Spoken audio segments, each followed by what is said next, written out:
வணக்கம் ராதிகா. திருவொற்றியூரில் வீட்டின் 3வது மாடியில் ஏற்பட்ட தீ விபத்தில் சிக்கி பெண் ஒருவர் பலியான சம்பவம் சோகத்தை ஏற்படுத்தியிருக்கிறது. திருவொற்றியூர் கிராமத்தெரு பகுதியை சேர்ந்தவர் ரவிக்குமார். இவரது மகள் ஸ்ரீலேகா கணவனை பிரிந்து தனது தந்தை வீட்டில் வசித்து வருகிறார். தந்தை, தாய், உடன் பிறந்தவர்கள் கோவிலுக்கு சென்றிருந்த நிலையில் வீட்டில் தனியாக இருந்துள்ளார். ஸ்ரீலேகா வசிக்கும் வீட்டில் திடீரென கருப்பு புகை வருவதை கண்டு அக்கம் பக்கத்தினர் தீயணைப்பு துறையிற்கு தகவல் தெரிவித்தனர்.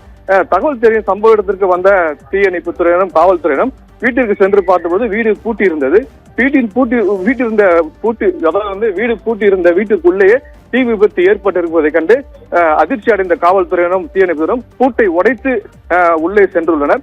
உள்ளே சென்று பார்த்தபோது கருகிய நிலையிலும் எரிந்து கருகிய நிலையில் அந்த ஸ்ரீலேகாவின் உடல் இருந்துள்ளது. மேலும் தீ அருகில் உள்ள பொருட்களின் மீது எரிந்து கொண்டிருந்தது. கிட்டத்தட்ட ஒரு அரை மணி நேரத்துக்கு மேலாக தீயை அணைக்க போராடிய தீயணைப்பு வீரர்கள் அரை மணி நேரம் தீயை அணைத்தனர்.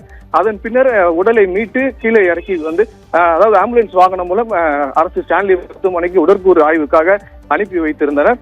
மின்சாரம் துண்டிக்கப்பட்டதால் கட்டிடத்தில் உள்ள மற்ற வீடுகளுக்கு தீ பரவாமல் தவிர்க்கப்பட்டது.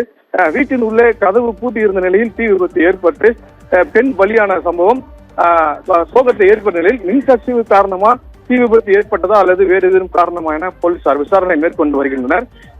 சிறிது காலம் கணவனை பிரிந்த சிறிது காலத்தில் மன அழுத்தத்தில் இருந்ததாக கூறப்படுகிறது. ஸ்ரீலேகாவுக்கு மனநல மருத்துவமனையில் சிகிச்சை அளிக்கப்பட்டு அவர்கள் மருந்து மாத்திரைகள் எடுத்துக்கொண்டதாக கூறப்படுகிறது.